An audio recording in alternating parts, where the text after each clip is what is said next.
They were supposed to lead South Sudan, the world's youngest nation, into an era of prosperity.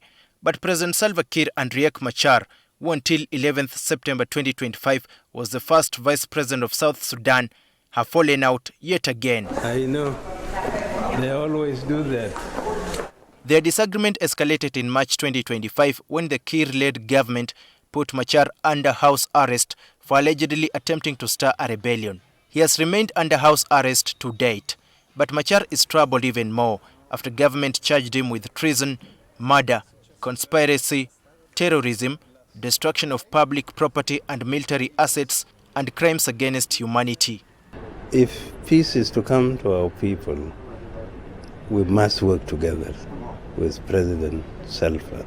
Machar is accused of being part of the opposition leaders who commanded the attack on a South Sudan People's Defense Forces barracks in March 2025 in Nasir County, an administrative area located in the northern part of South Sudan. On the 3rd March 2025, a militant armed group known as the White Army launched a coordinated attack on the Nasir barracks of the South Sudan People's Defense Forces, SSPDF, resulting in the killing of Major General David Majordak and over 250 SSPDF servicemen and women and United Nations pilots.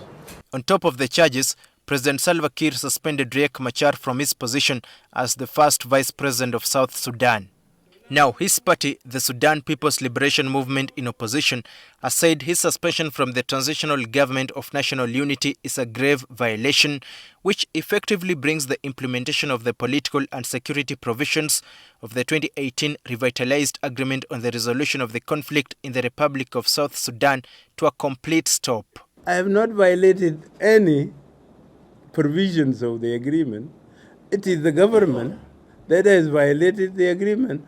The power-sharing agreement between Kiir and Machar was reached following a 5-year civil war that started in 2013 after Kiir accused Machar of launching a failed coup attempt. President Kiir would fire Machar and the entire cabinet. An estimated 400,000 people died and more than 4 million displaced. Majority of the displaced people are being hosted in Uganda as refugees. South Sudan is arguably back to the 2013 scenario, and things have already begun falling apart in the world's youngest nation.